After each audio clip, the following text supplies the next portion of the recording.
Character-driven versus plot-driven writing. You will now learn one of the secrets to writing romance.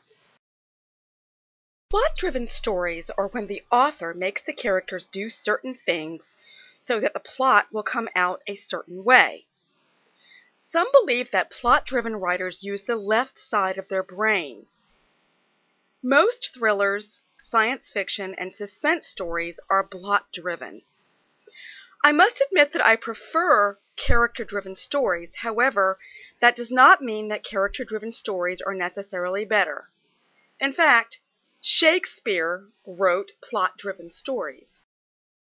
Romances, with very few exceptions, are character-driven.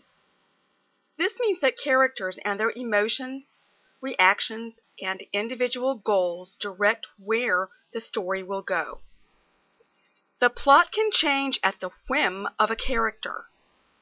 When conflict arises, the character makes a decision of what action to take. The type of action your character takes depends on the innate nature of that particular character. In other words, there are certain things your characters will and will not do.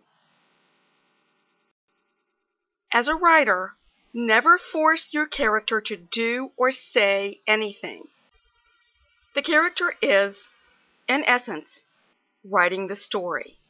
When they speak and make decisions, you are simply taking dictation from them. Your job is to put them in difficult situations so that the innate nature of the character is illustrated for the reader. Your goal when writing a romance is to let your characters take on their own life.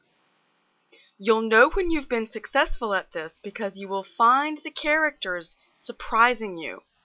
That's right. They'll suddenly say things you had no plans for them to say. Use this to your advantage. Publishers and readers are looking for unique characters. We all want to read about that kind of character we worry about all day while we're at work. That's the reason you stay awake all night reading or pick up a book at the crack of dawn. We care about that character, and we're dying to know what will happen to him or what in the world he'll do. Have you ever been watching a movie or reading a book and something happens and your reaction is, that character wouldn't say that?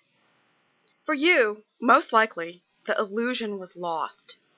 You were no longer interested. In other words, the spell was broken. That writer made the mistake of forcing the character to take an action because the writer wanted to follow a particular plot. To be a good romance writer, you must not force a plot down a character's throat. Let the character dictate the outcome of everything. A well-written character-driven story is usually so riveting, the reader forgets the characters are merely actors. How does a writer do this?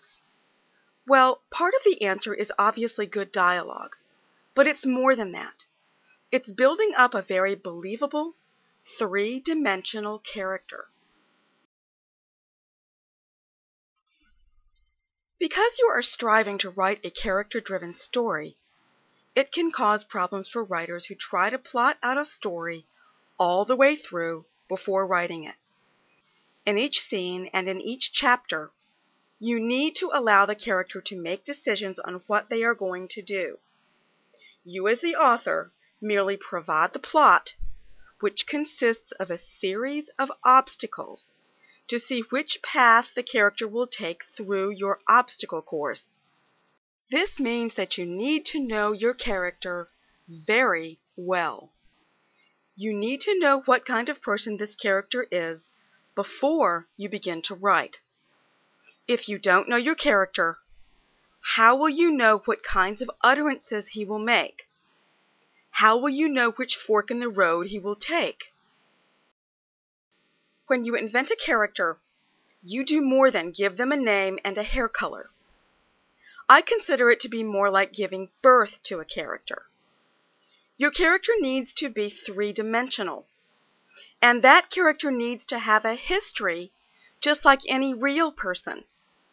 Keep in mind that you even need to know details about your character that will never appear in the novel.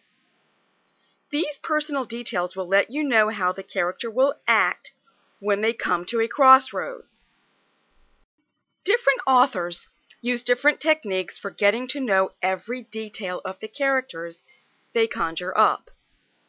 My favorite approach is the interview technique. This is where you sit down as if you were a reporter with a set of interview questions and ask your character lots of in-depth and very personal questions. Now you are ready to go to the assignment for this lesson.